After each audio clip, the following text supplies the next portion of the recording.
right, where Yitzchak Avinu wanted that Esav and Yaakov should work together.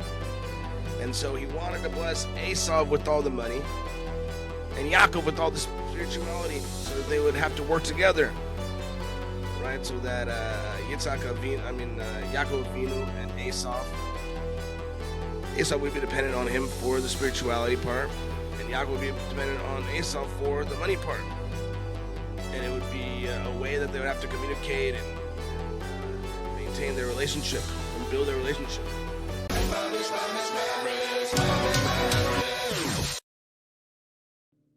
Hey there, everybody, and welcome back to another day here of Live with the Time. Grateful to be here, grateful for all of you. I'm Maynard Breslow, and today we'll be going over the second Aliya of Vayechi.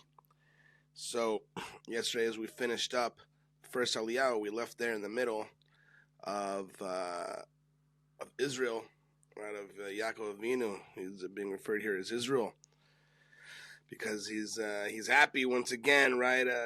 During all those years, his nevuah, his prophecy had left him, and now once he'd been happy, even more so here in Mitzrayim, as it says, the Zohar says that it was his best years. That here he's able to just feel and have this the das, right, be connected, and person can't have enlightenment, so to speak, in that way, and be given gifts in that way if they're not happy. This is like a prerequisite. And but the Torah talks right yesterday about mi'ele, and we talked about what that means. Mi'ele, who are these?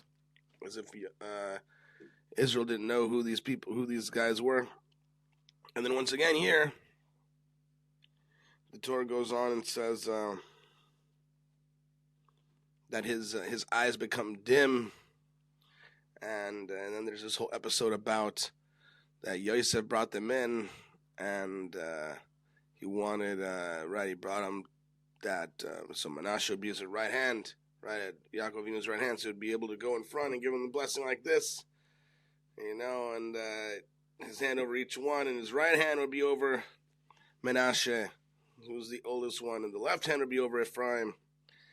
And it so happened that when they came over, that he crossed his arms, and what this meant, right?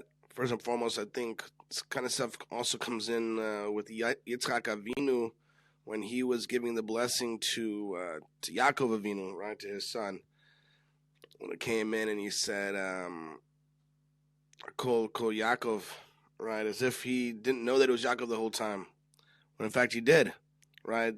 It's easy to look at the plain text and say, oh, well, these guys are obviously old and senile, or something's weird going on with them that they don't remember, or they can't hear, they can't see, and these are all, as we say, this is why we need the deeper insights of the oral tradition, Baruch Hashem, to really understand what's going on here. Because Israel definitely knew what he was doing, right? And you see here that there's a couple of things that is brought up. That first and foremost, Yosef is really can blame himself a little bit for this whole ordeal, right? Because he had an intention of bring them in order that Yaakov would just extend his hands out. But so they just say that because he himself brought Menashe with his left hand, that he unwittingly had kind of made it so, right? And brought Ephraim with his right hand, right? So, and the Torah even points that out. And so this brings up a quick point that we sometimes look at ourselves as like victims because of Shalom circumstances, and why did this happen? And of course, it's not like we're in control, so to speak. Like God granted the serenity to accept the things I cannot change, the courage to change the things I can, and the wisdom to know the difference. And to know that, listen, I'm not God. But to think that everything's just happening to me, right? Gedalia Fencer a lot of times says, God isn't doing anything to you, he's doing it for you. And we have a big hand in it, right? No pun intended, in how things turn out and the circumstances that we're in and how long they last and all those kind of things we've been saying. But that's not what I want to talk about today. Actually, another point, quick point. Also, Menashe, Yaakov knew, right? Yaakov knew that Menashe couldn't get this main blessing in this way because Menashe had gone a little bit overboard. He got a little bit overzealous when his Abba, when Yosef Atzadik told him to take care of the prison guards who happened to be Yosef Atzadik's brothers, right? Shimon, specifically. And to kind of, scare him up a little bit, make sure that he knows that this is a serious situation, because he knew that Shimon and Levi, if they were left together, they could destroy entire cities, right?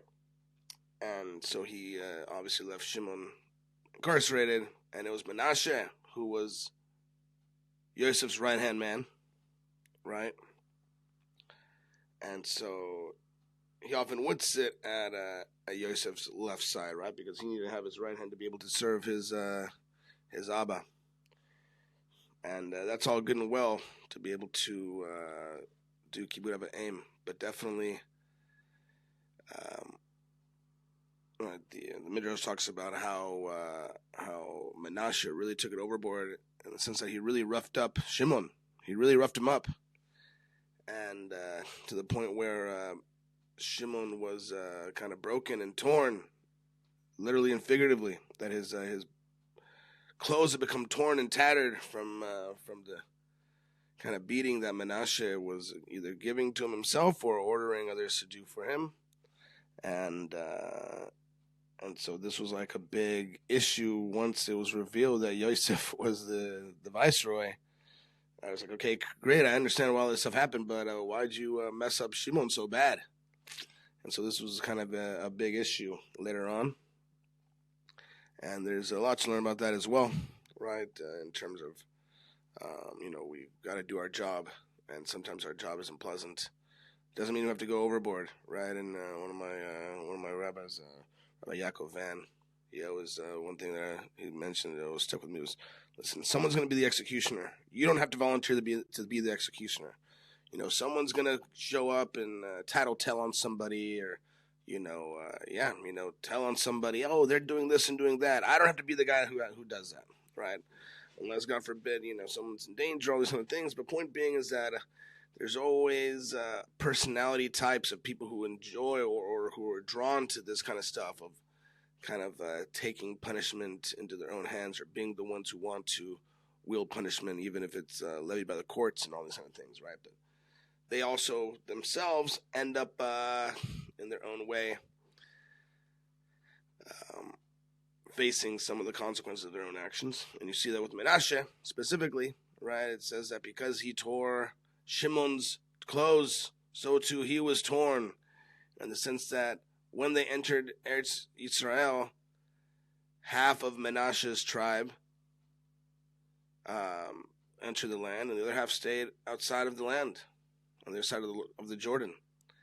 And it was as if they too got torn, and they also were the first ones to go out into exile when that happened. So, a lesson for us. That's not what I want to talk about. Before I get into it, don't forget to like and subscribe here, share the video, and I'm grateful for all of you and keep going. So, also, take a second to think about the Chatufim and should be returned speedily. All of Am Yisrael. Everybody should be the highest of who they are, who they need to be. In any case, Rebbe Nachman gives a unique view of what happened here with Menashe and Ephraim, as he often does. Instead of looking here on just the surface on, well, Menashe was this, and, Yosef did this, As we know, Hashem's ways are not our ways, right? It's our job to try and emulate Hashem, but Hashem doesn't think like us, doesn't act like us. Hashem has different, higher considerations, things that obviously are beyond us. And so when it said that, as I mentioned, that Yaakov was no dummy here, he wasn't some senile little man, he knew exactly what he was doing. And he had been on the other end of this equation once before, where Menashe is now likened to Esav, right?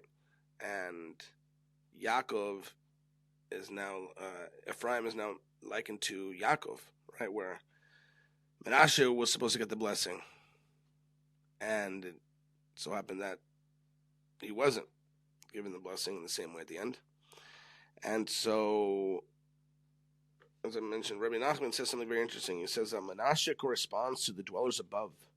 What do you mean dwellers above?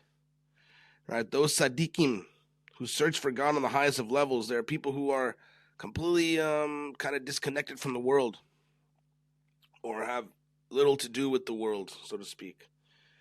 As it says, right? Menashe was so named because God caused me to forget Nashani, all my hardship, and all my father's house. Implying that Menashe transcended this physical world. Right, he forgot completely about hardship. He forgot about his father's house. He was living on another plane of reality completely. Right, so this aspect of Menashe are people who, as I mentioned, overzealous. He got a little overzealous. Not that he wasn't commanded to do it, but he took it a little bit too far. And Menashe, same thing, right? In this interpretation as well, is somebody who, listen, we're supposed to live a spiritual life, but we're supposed to imbue this world, the mundane world, with Kedusha. Right, and Ephraim represents the dwellers below. Those who feel connected to this world. Those who are here and who are working on themselves, working on the world, and have not disconnected from the world. People who are still out there trying their best and trying to find that dwelling place for the world, for Hashem in this world, right? So Ephraim was so named because God made me fruitful. Hifrani, in the land. Ephraim, Hifrani, in the land, right? Fruitful in the land, meaning that he was able to receive sustenance, physical sustenance, here in this world. That is, despite his connection to the world, Ephraim still remembered God and knew that he could always find him. Right? Still, he was looking for Hashem in this world. He wasn't trying to disconnect from the world in order to find Hashem. He knew that Hashem here, even though it's a dark, dark world, he was hidden beneath, behind, and within the teva, between nature. That Hashem is not against nature, against science, and science is against Hashem. The world is not against Hashem, and Hashem's not against the world. And Hashem's not against money and everything. Hashem created everything. Hashem created everything, and Hashem created everything for our benefit. Right? So, what point is there in trying to fight this? Just people that say, "Oh, you shouldn't work out because your body will turn into maggots. Will be eaten by maggots later on, after you leave this world." Okay, I mean, what am I supposed to do while I'm here? Right? I have a vessel to protect. Right? That'd be like Hashem gave you a car. And no, you shouldn't take it to the mechanic. You shouldn't take it to the car wash. You shouldn't take care of it. Okay, I understand. Listen, why would I not take care of my car? Why would I not get it maintenance and making sure that it's in tip-top shape? Right? So, when Yosef brought his sons to Yaakov for a blessing, he placed Menashe next to Yaakov's right hand and Ephraim next to Yaakov's left hand. Since Menashe was the eldest, and he represented the elders, the dweller above, Yosef assumed that he would receive the stronger blessing, represented by the right hand. Right? That this was a difference in opinion between Yaakov Avinu, and Yosef HaTzadik. They're both tzaddikim. Right? But Yaakov crossed his hands, placing his right hand on Ephraim's head to give him the greater blessing. For the world is sustained through those who are distant from God, yet who still wish to draw close to him. Right, this business of separating Kedusha and physicality, right? Holiness and physicality, the spiritual and physical, was already kind of debunked in Yaakov's situation, right? Where Yitzchak Avinu wanted that Esav and Yaakov should work together. And so he wanted to bless Esav with all the money and Yaakov with all the spirituality so that they would have to work together, right? So that Yaakov Avinu and Esav would be dependent on him for the spirituality part, and Yaakov would be dependent on Esav for the money part. And it would be a way that they would have to communicate and maintain their relationship and build their relationship. Right, but Rivka knew that this was a bad idea. Right, that in order to have spirituality, in order to really take away to transform this world into a spiritual one, to turn this mundane into a place that's a dwelling place for Hashem, even though Hashem is in it, within it, you have to find Hashem within it, and you have to have the means to do it. Right, as the Gemara says, "Ein kemach, ein Torah." If there's no bread, there's no Torah. If you can't eat, then you can't study. Right, and bread, kemach, dough, flour corresponds to money. Right, that a person can't be struggling and wondering how it's going to be, how am I going to be able to make ends meet, and still be able to take time and concentrate on their learning, set time aside. A person would be running around all day going crazy. Right, or the opposite, a person would just be completely shun the physical world and just be learning all day and say, well, it's fine, Hashem is going to take care of me, and not doing anything there to sustain themselves, to make sure that they have a pipeline, some sort of vessel that Hashem can bless them with to bring them shefa, parnasa. So Yaakov said, hey, this isn't, we should know better. And he saw not only that it worked out for him in this regard, but it also worked out for Yosef. Right, that Yosef himself was a person, right? Because just as Yaakov was blinded, so to speak, or not blinded, but had a certain leaning towards his preferred son, and gave him preferential treatment. So too Yosef was not without his own faults in this regard, and so Yaakov had the foresight here to say, no. It's not just that we need someone who's above the world and who's going to bring and go and save everybody. It's not the person. Right? This is what Moshiach is. We know there's Moshiach ben David and Moshiach ben Yosef. Right? This Moshiach ben David seems to be more of this kind of spiritual, right? The master of prayer. Through prayer. The Moshiach ben Yosef is a person in the world. It's a person who's coming through and doing things within the world, doing things the way the world works, with business or with politics even. You have to go through your things, right? A person can't just wait for, it used to be that before the founding of Israel, that,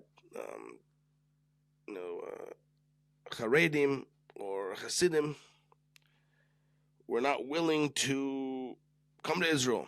They didn't believe in the state of Israel. They didn't believe that there was a place for this. They believed that only Moshiach ben David could come and save the world.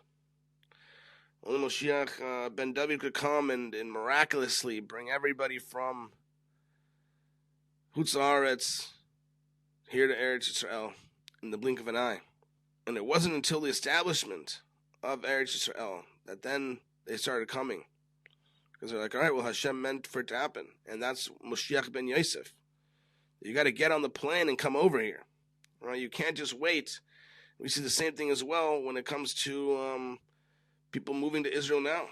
They say, oh, when Moshiach comes, I'll be there. I'll be the first one on the plane to get there. Okay, well, who's going to have the coffee ready?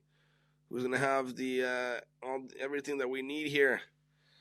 How many people came here, and Jews have always been here, obviously, but how many people came here and Just a simple thing as, Mazgan, and the Israel that was here 30 years ago, 20 years ago, 10 years ago is not the Israel of today. That people just have this idea that you can't make Parnasa and Eretz Yisrael and all those kind of things. Silly thoughts, right? And that's why Yaakov Avinu specifically said that Ephraim was going to have the majority of the blessing because he was the dwellers from below.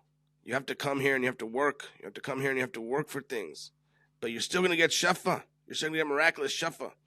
But someone's got to come here and someone's got to build it, little by little.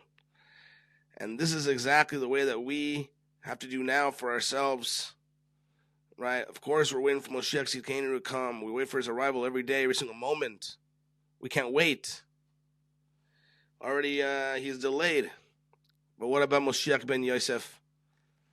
Moshiach ben Yosef is obviously already well underway in his planning and everything that he's doing, just as Yosef Atzadik was already well underway awaiting the Jews' arrival, and he himself was there preparing, knowing that there would be a descent. So too here, before people were making Aliyah, before it was for a descent to Mitzrayim, and now it's the opposite, an ascent to Eretz Yisrael. So people are putting in the work, people are coming here, and people are changing things. It's much different. It's actually now, it will soon be my 8th year of coming here to Eretz Yisrael. Been 8 years, become here at the end of the month. And Baruch Hashem, even what it was when I first came here, it's much different. So we should be zoiche to be the dwellers from below, be people who are doing and taking this world and converting this world into a place of holiness through avodah, mamish work, right? Through learning, through prayer, of course, but through going and doing the actions necessary to come and make this place here, to reveal Hashem, to say, Hashem, you can't fool me anymore. Hashem, I know you're here. Like, I know you're part of earth, you're part of the world. It's not just that you created the world and you're somewhere else. It's not that you're hiding behind nature. You are nature. You're beyond nature. You're hidden within nature. Using this as a mask as an illusion. And so I'm going to come here and I'm going to take away this veil, peel back the curtain little by little until the humble king is revealed for the whole world to see. The pencils will be down. And we should see very soon, speedily, coming of Moshiach Tzidkenu, Moshiach ben Yosef, and Moshiach ben David. Here, with the hard work that's been put in here in Eretz Yisrael and around the world, and also in the miraculous ways of Moshiach ben David, Moshiach Tzidkenu, and only good things, Shalom, wholeness, fullness, and oneness for us, Alam Yisrael, wherever we may find ourselves, the entire world, L'chaim.